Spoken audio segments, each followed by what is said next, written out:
రాష్ట్రంలో రౌడీ షీటర్లు ఎగేసిపోతున్నారు. దాని తర్వాత చూడబోతే హత్యలు, అఘాత్యాలు, మరి మిగతా అన్ని విషయాలు జరుగుతున్నాయి. దీన్ని ఎట్లా కంట్రోల్ చేసేది? ఇవన్నీ కంట్రోల్ చేయకుండా సెంటిమెంట్ను ప్రజల్లో, తెలంగాణ ప్రజల్లో రెచ్చగొడితే మీరు రాజీవ్ గాంధీ విగ్రహం అక్కడ పెట్టడం సాధ్యమవుతుందా మీకు అసలు? సార్ నేను ఏమంటున్నాను, ముఖ్యమంత్రి గారి దగ్గరనే హోంశాఖ ఉంది.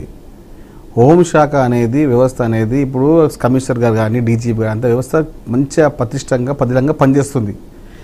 ఎవరైనా కూడా చట్టవిధిలో పనిచేస్తే వదిలే ప్రసక్తి లేదు. మీరు చూడవచ్చు, రీసెంట్లీ ఒక పార్టీ ఎమ్మెల్యే అక్రమంగా కడితే కూడా హైడ్రా ద్వారా దాన్ని తొలగించడం జరిగింది ఆ భవనాన్ని.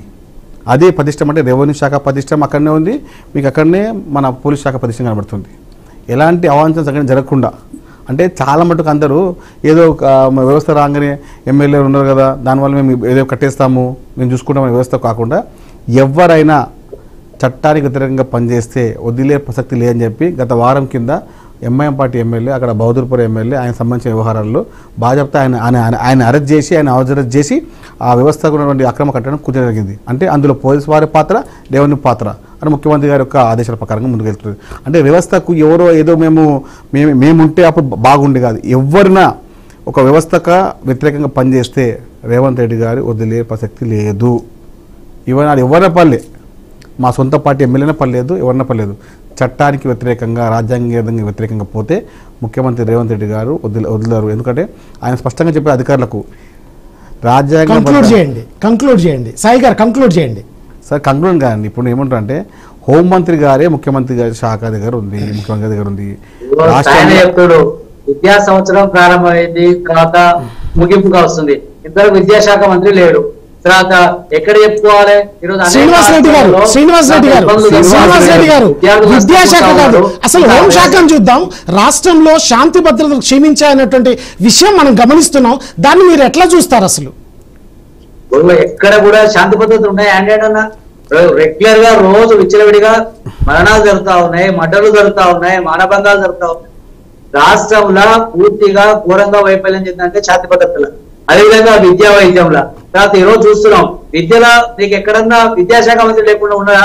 ఇప్పటి వరకు పూర్తి సంపూర్ణంగా మంత్రి వర్గం ఏర్పాటు చేయకపోయాయి. తర్వాత ఎక్కడ కూడా తర్వాత పరిపాలన సౌకర్యం లేకపోయాయి. తర్వాత ఏమనంటే మేము ప్రజా దర్బార్ ఏర్పాటు చేసామని చెప్పి ఎక్కడ ఏం లేదు. కేవలం ఢిల్లీకి ఇన్నిసార్లు వేయండు, ఎక్కడన్నా ప్రజల దగ్గరికి వచ్చేటువంటి పాపర పోతున్నారా? ఈరోజు ప్రజల యొక్క సమస్యలు వినే పాపర పోతున్నారా? ఎంతసేపు ప్రతిపక్షాన్ని తిట్టాలా? గత ప్రభుత్వం ఏం చేసింది, గత ప్రభుత్వం నువ్వు 8 నెలలకి వచ్చి ఏం చేసావు చెప్పరాదు కానీ చెప్పరాదు అని చెప్పకుండా జయసారథి గారు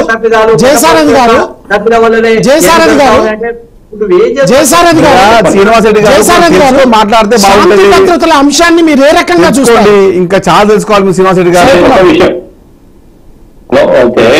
కంక్లూడ్ కూడా చేయండి సారథి గారు, కంక్లూడ్ కూడా చేయండి. అలాగే అదే శాంతి భద్రతల అంశం విషయంలో ప్రభుత్వం ఫోకస్ పెట్టాల్సిన అవసరం ఉంది. ఎందుకంటే ఏ దేశంలోనైనా ఎక్కడికైనా పెట్టుబడులు రావాలంటే అక్కడ పీస్ఫుల్ వాతావరణం ఉండాలి. శాంతి భద్రతలు అదుపులో ఉంటేనే వివిధ దేశాల నుంచి పెట్టుబడులు వస్తాయి. పోయి ఒప్పందాలు చేసుకోగానే రావు. ఖచ్చితంగా ల్యాండ్ ఆర్డర్ విషయంలో ప్రభుత్వం చాలా కఠినంగా వివరించాలి. అది ఆక్రమణలకు సంబంధించి కాదు. శాంతి భద్రతలు అంటే ముఖ్యంగా మిగతా అంశాలు చూసినట్టయితే హత్యలు లేకపోతే అరాచకాలకు సంబంధించిన అంశాల విషయంలో చాలా ల్యాండ్ ఆర్డర్ విషయంలో చాలా కఠినంగా ఉండాలి. ఇప్పుడైతే అనుకున్నంత మేరకైతే శాంతి భద్రతలు వైలేషన్ అయితే కనిపించడం లేదు, సాధారణంగానే ఉన్నాయి. కాకపోతే ఇంకెక్కడైనా ఉంటే డ్రగ్స్ లాంటి విషయంలో ఏదైతే యాక్షన్ తీసుకుంటున్నారో అట్లాగే ఇంకా ఎవరైతే రౌడీ షీటర్లు, అరాచక శక్తుల విషయంలో చాలా కఠినంగా వివరించాలి.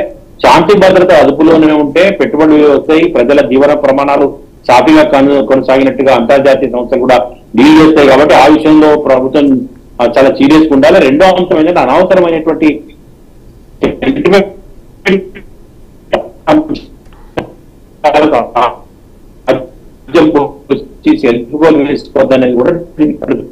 Thank you very much. Debate లో పాల్గొన్న రావుల శ్రీనివాస్ రెడ్డి గారికి, మెట్టు సాయి కుమార్ గారికి, అలాగే జయసారథి గారికి థ్యాంక్ యూ వెరీ మచ్.